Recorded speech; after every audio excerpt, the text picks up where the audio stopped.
आपको बताने वाला हूं कि जो पेपर है आपका उसको कैसे अटेम्प्ट करना है। सबसे पहला स्टेप, पहला कदम क्या है? पहला कदम यह है कि बेटा सबसे पहले जैसे आप जानते हैं एयरफोर्स के पेपर में सेक्शन वाइज पेपर ओपन होगा। आप जानते हैं कि जैसे 20 क्वेश्चन आपको मिलेंगे इंग्लिश के और 20 ही मिनट दिए जाएंगे, 25 क्वेश्चन मैथ के मिलेंगे, 20 ही मिनट दिए जाएंगे। अब ऐसे करें कैसे सर? 20 मिनट और 20 मिनट, ये आपके तीन अलग अलग सेपरेट सेगमेंट है। अगर मैं बात करूं फिजिक्स की तो 25 आने, अगर मैं बात करूं मैथ की तो 25 आने, 50 सेकंड से भी कम समय रहता है, और इंग्लिश में तो बल्ले ही बल्ले हैं, यहाँ पर ओनली 20, तो टोटल क्वेश्चन 70 है। अब करना क्या चाहिए सर? आप ये मत सोचिए कि भाई 20 मिनट 25 क्वेश्चन है, आपको मैं क्लियर कर दे रहा हूं। सबसे पहले जो भी सेक्शन आपका ओपन हो बेटा, एक गलती ना हो जाए, सबसे पहले उन क्वेश्चनों पे भाई चीर-फाड़ मचा देना जो आप 100% श्योर है। फर्स्ट स्टेप क्या होना चाहिए हमारा? फर्स्ट स्टेप क्या होना चाहिए कि जहां आप बिल्कुल 100% श्योर है, 100% श्योर है, उन्हें बहुत रफ्तार के साथ लगाना है आपको। बात समझ में आई नहीं आई? 100% श्योर वाले क्वेश्चन जो उन्हें तेजी से लगाओ। बात समझ में आई नहीं आई? अब इसका मतलब ये हुआ कि आप जब बेटा जैसे मान लो कि 25 क्वेश्चन है और समय 20 मिनट है, मैं आपको इतना कंफर्म कर रहा हूं यहीं से कि लगभग 12 से 15 क्या आएंगे स्टैंडर्ड क्वेश्चन। स्टैंडर्ड होते हैं थ्योरेटिकल, समझ रहे हैं, फिजिक्स में भी, और कुछ 2-4 होंगे न्यूमेरिकल। बहुत ज्यादा नहीं मैं बता रहा हूं, 3 से 4, 3 न्यूमेरिकल मान के चलना। पिछली बार के हिसाब से नहीं बता रहा आंकड़े, ठीक है ना? तो बहुत ज्यादा नहीं है, और एक तो क्वेश्चन हो सकता है थोड़ा बहुत लेंथी भी आए, लेकिन याद रखिए आप पहले क्या करेंगे, पहले 5 मिनट में अगर आप चाहे ना, जो आपको याद है उनमें तो धुआं बखेर सकते हो। और याद रखिए जब शुरुआत बहुत अच्छी हो जाए तो बेटा कठिन भी आसान हो जाता है, हार्ड प्रश्न भी आसान लगेंगे। एक ही तरीका है कि पहले आप उन पर ताबड़तोड़ मचा देना जहां 100% आप श्योर हैं। ठीक है भाई, अगली बात सुनना ध्यान से। तो फिर बात ये बचती है कि सर अब हमारे पास समय लगभग बेटा कितना बचेगा आपके पास? लगभग 14 से 15 मिनट। मैं कह रहा हूं 12 मिनट बच रहे हैं, ठीक है ना? लेकिन क्वेश्चन तो आपके पास 10-12 ही रह जाएंगे। कॉन्फिडेंस बढ़ जाएगा, हिम्मत बढ़ जाएगी, आपको लगेगा कि अब तो सब कुछ अपने हाथ में है। और जब सब कुछ अपने हाथ, तो ईश्वर का भी मिलेगा उस समय साथ। पक्की बात। कैसे? कि अगर बेटा जब हिम्मत बढ़ती जाती है, कॉन्फिडेंस आता जाता है, स्टार्टिंग पावर तोड़ हो जाए, तो ये बात ध्यान रखिए, कठिन से कठिन प्रश्न को थोड़ा सा लिखते ही समय सॉल्व हो जाता है। याद रखना, सेल्फ कॉन्फिडेंस का बहुत बड़ा गेम है। सेल्फ कॉन्फिडेंस आपके घर पे सबसे ज्यादा होता है, क्योंकि वहां आपको किसी का भय और डर नहीं होता है। जब आप घर पे क्वेश्चन सॉल्व करते हैं तो हो जाते हैं, पर कभी क्लास में या किसी टीचर के सामने बैठ के करते हैं तो नहीं हो पाते हैं, क्योंकि एक डर है, एक टीचर के सामने बैठ के करते हैं तो नहीं हो पाते हैं, क्योंकि एक डर है, एक भय है जो कि कुछ नहीं होने देता। याद रखना, सेल्फ कॉन्फिडेंस को बूस्ट करना है तो निडर बनिए, और याद रखिए किसी से घबराना क्या, आपको बस ये विश्वास होना चाहिए कि जो मुझ पे आता है उसे मैं 100% प्रॉपर करूंगा। बात समझ में आई नहीं आई? आप किसी अपने परिवारजन को साथ ले जाए तो इससे अच्छी बात नहीं, वो आपको हिम्मत देता है, सेल्फ कॉन्फिडेंस बढ़ाने वाली बात होती है। अगर आपका जितना नजदीक सेंटर होगा उतना कॉन्फिडेंस ऊपर होगा, पक्की बात है। तो बस एक ही बात बोलूंगा कि कोई अगर घर का सदस्य आपके साथ चला जाए आपके सेंटर, तो इससे अच्छी कोई बात नहीं। जब आप अंदर एग्जाम दे रहे होते हैं तो बाहर का आदमी कॉन्फिडेंस का काम कर रहा होता है, आपको लगता है कि अभी मैं निकलूंगा यहाँ से, मेरी मुलाकात उनसे होगी, सबसे पहले मैं उन्हें अपना हालचाल बताऊंगा। हो सकता है वो आपके बड़े भाई हो, पिताजी हो, चाचा जी हो, ताऊ जी हो, कोई भी हो सकता है, भाई हो सकता है, कोई जिगरी यार हो सकता है। तो बस मैं एक ही बात बोलूंगा, किसी न किसी के साथ जाइए, इससे अच्छी कोई बात नहीं, क्योंकि कॉन्फिडेंस बढ़ा के रखना है। और अगर आप वास्तव में तगड़े जिगरे वाले हैं तो बस एक ही बात बोलूंगा, कोई साथ हो ना हो, अपना कॉन्फिडेंस आगे रखना, हार का तो नाम ही नहीं लेना है। हमें याद करना, भगवान को याद करना, अपने गुरु को याद करना, अपने माँ बाप को याद करना, और बेटा बहुत ईमानदारी से पेपर अटेम्प्ट करना, कॉन्फिडेंस बढ़ा होगा। अब अगली बात मैं यहाँ ये बोलूंगा, जैसे आपने फिजिक्स में क्या किया, ये मान लेना पूरे 20 मिनट भी नहीं लगेंगे। अगर कॉन्फिडेंस अप रहा तो ये मान लेना पूरे 20 मिनट भी नहीं लगेंगे, 15 मिनट में ही 25 फोड़ दोगे आप, पक्की बात है। इसमें कोई बुराई वाली बात नहीं है, 25 फोड़ दोगे। अब बात आ जाती है मैथ वाले सेक्शन की। मैथ में भी मैं आपको बता रहा हूँ पुराने आंकड़े कि बेटा ऐसे बच्चे हमसे पढ़ के गए जिन्होंने 6-6 मिनट में 12 क्वेश्चन लगाए और 12 सही किए। वैसा मैंने एग्जांपल बहुत बार दिया, और आपको भी बस यही कह रहा हूं, मैंने यही सिखाया था कि सबसे पहले किसको फोड़ना है, जहां आप 100% श्योर हैं। बेटा मैथ में भी बता रहा हूं मैं आपको 2 बातें कि लगभग 15 तो आपको वहां पर स्टैंडर्ड रिजल्ट फॉर्म में मिलेंगे, 10 आपको सॉल्व करने पड़ेंगे। यहां पर ज्यादा से ज्यादा 1 से 2 लाइन वाले क्वेश्चन, 1 से 2 लाइन हो सकता है लिखनी भी पड़े, और कुछ डायरेक्ट भी मिलेंगे आपको, पक्की बात है। और कुछ ऐसे 10 क्वेश्चन आएंगे जहां आपको हो सकता है कि इन्हें आप अगर सेकंड राउंड में देखेंगे तो ये भी रफ्तार से हो जाएंगे, क्योंकि यहाँ कॉन्फिडेंस की जरूरत होती है, और कॉन्फिडेंस आपका ये अप करेंगे। ये वाले क्वेश्चन बेटा आपको कॉन्फिडेंस देंगे, पक्की बात है।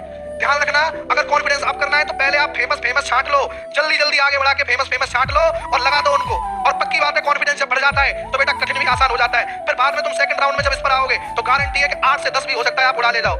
इसलिए मैं कह रहा हूं पेपर को अटेम्प्ट करने की स्ट्रेटेजी ये होनी चाहिए। अगर मैं बात इंग्लिश की करता हूं तो इंग्लिश में मैंने आपको बता दिया है, पहले गेम वहां खेलना है जहां आप श्योर हैं, 100% कॉन्फिडेंस रखते हैं। तो बस एक ही बात बोलूंगा बेटा, अंग्रेजी का तो एक ही तोड़ है जो हमें आज तक हमारे साथी लोगों ने जो समझाया और हमने देखा, हमारे छात्रों ने उसको लगाया और उस नियम से बहुत बच्चे सफल हुए हैं। तो बस मैं एक ही बात बोलूंगा, इंग्लिश के बारे में अगर बात की जा रही है तो इंग्लिश के बेटा 20 क्वेश्चन है, जिसमें आप जानते हैं कि लगभग 16 तो आपके ग्रामर सेक्शन के ही हो जाते हैं। इसमें कोई बुराई वाली बात नहीं है। लगभग लगभग 4 क्वेश्चन आपके वोकैब में रह जाती है।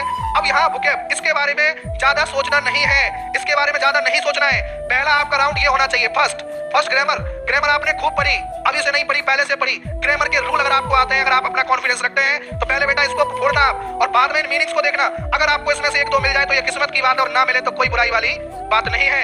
ईमानदारी से अगर आप काम करेंगे 100% सेलेक्ट होंगे। तो ये तकनीकी आप अपनाइए, ये टेक्निक आप अपनाइए। बात समझ रहे हैं? और एक खास बात और बताऊंगा आपसे, आप how to remove silly mistakes. कौन कौन सी ऐसी मिस्टेक्स हैं जो हमसे पेपर में अक्सर करके होती है। अगर आप मुझे ध्यान से सुन रहे हैं, देख रहे हैं, समझ रहे हैं, तो बेटा ध्यान से सुनना। एक तो देखिए क्या क्या ऐसी मिस्टेक है जो पेपर में अक्सर करके हमसे हो जाती है। तो मैं आपको पहले तो ये बोलूंगा, पहले तो आप पूरे क्वेश्चन को ध्यान से पढ़ें। क्वेश्चन में क्या होता है, ऐसे पूछा जाता है, which of the following is false. एक तो इस तरह का क्वेश्चन, ये तो तुम्हें मार ही देता है बेटा। Which of the following is false, ये गलत पूछ लिया ना। अब क्या करेंगे, हम लोगों के साथ दिक्कत क्या होती है कि हम क्वेश्चन पढ़ते हैं और पहला ऑप्शन मिल जाता है आपको ट्रू वाला। ऐसा पहला ऑप्शन ट्रू वाला मिल जाता है, आप लगा के एकदम हंस जाते हैं, मुस्कुरा जाते हैं कि मैंने कर डाला। लेकिन आप नहीं जानते, आपने अपनी लाइफ का लगा डाला, गलत कर दिया आपने। क्योंकि आपको क्या करना चाहिए था पहले बेटा, एक बार आपको पूरा क्वेश्चन क्या है पढ़ लेना चाहिए था। अगर आप ये पूछ रहा है वो फॉल्स पूछ रहा था, तो कहीं आप जल्दबाजी में ऐसा ना करें कि ट्रू वाला लगा के हंस जाए। आपको ये ध्यान रखना पड़ेगा। एक तो पहला ये कंडीशन होती है। दूसरा, बात समझ रहे नहीं?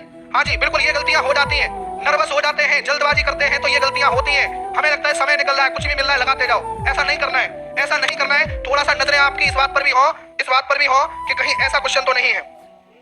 चलिए सेकंड पॉइंट बेटा, मैं यहाँ ये बताऊंगा आपसे कि जब ऐसा आता है ना, विच of the following is correct, तो यहाँ पर एक ऑप्शन होता है। जैसे मान लो ऑप्शन इस तरह के आ रहे हैं, A B C D। अब पता लगा कि लास्ट में लिखा था ऑल। अब हुआ क्या कि भाई साहब ने ए लगाया और वो ट्रू पाया गया। मान लो वो सही था, तो उन्हें लगा कि सही पूछा है हमसे और सही तो ऑप्शन ए हो गया, तो उन्होंने आगे तक ध्यान नहीं दिया। जबकि उन्हें नहीं पता लगा कि बी वाला वो भी ट्रू था, सी वाला भी ट्रू था, इसलिए सही ये था। लेकिन दिक्कत ये है कि आप पे समय नहीं था, पेशेंस नहीं था, आप डी ऑप्शन तक पहुंच ही नहीं पाए। बात समझ में आ रही है नहीं आ रही है? ये मिस्टेक्स आपसे हो जाती हैं। थोड़ा बेटा इन बातों का ध्यान रखना। अगर आप इन बातों का ध्यान रखें तो बहुत काम आएंगी मेरी बातें। अब पॉइंट नंबर 3 पे आता हूं मैं। पॉइंट नंबर 3 क्या है? ये तो इस तरह का क्वेश्चन हो गया, गलत पूछा है तो, और अगर सर करेक्ट पूछा है तो, ये दूसरा पॉइंट है। और तीसरा पॉइंट है यूज फ्री स्पेस। यानी बेटा जब आप पेपर सॉल्व करें, जब आप सॉल्व कर रहे हो, एक पेपर मिलता है, एक कागज मिलता है जिस पर आप क्वेश्चन सॉल्व कर रहे होंगे दोस्त, तो वहां पर क्या होता है, एक इस तरह का पेपर आपको दिया जाएगा। अब कुछ बच्चे क्या करते हैं कि एक क्वेश्चन सॉल्व किया, ये गुचड़ू। अब क्या होता है कि दूसरे क्वेश्चन का गुचड़ू यानी हो गया गुचड़ू। कहने का मतलब ये है कि आपस में गड़बड़ हो जाती है। जब एक दूसरे में घुस जाता है तो ये नहीं पता लगता किसका टू था। बात समझे नहीं? यानी ये बहुत बड़ी मिस्टेक होती है कि जब हम लोग पेपर सॉल्व करते हैं तो क्या कर लेते हैं, एक क्वेश्चन की कैलकुलेशन दूसरे क्वेश्चन के सॉल्यूशन में घुस जाती है। फिर बाद में देखते हैं, अब ये समझ में नहीं आ रहा कि वो सॉल्व किया था ये उसका टू है, या पहले वाला घुस गया इसमें ये उसका टू लिख रहा है। बात समझे या नहीं समझे?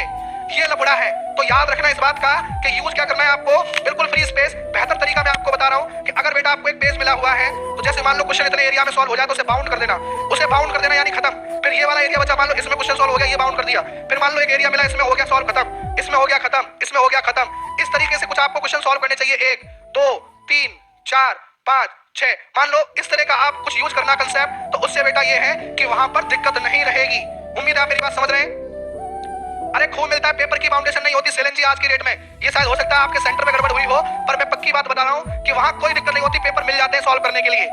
हाँ जी, मुझे सब पता है कि आप क्या करते हो, गुचड़ू। ठीक है ना? तो 3 मिस्टेक आपकी ये खतरनाक वाली है। और चौथी, मैं एक ही बात बोल रहा हूँ, सेल्फ कॉन्फिडेंस का अप रहना जरूरी है। अगर सेल्फ कॉन्फिडेंस डगमगा गया, शुरुआत में अगर किसी कठिन क्वेश्चन को सॉल्व करने लग गए और आंसर नहीं मैच किया, तो याद रखना आता हुआ भी गलत कराओगे आप, ये पक्की बात है। बात समझ गए नहीं? जी हाँ। तो चलिए बेटा, अब मैं थोड़ा आगे बढ़ूंगा। मैंने आपको ये बता दिया यहाँ से प्रोसीजर, और चाहूंगा जो भी बच्चे मुझे स्टाइल से देख रहे हैं, मैसेज को अच्छे से इसको कैच कर लेना।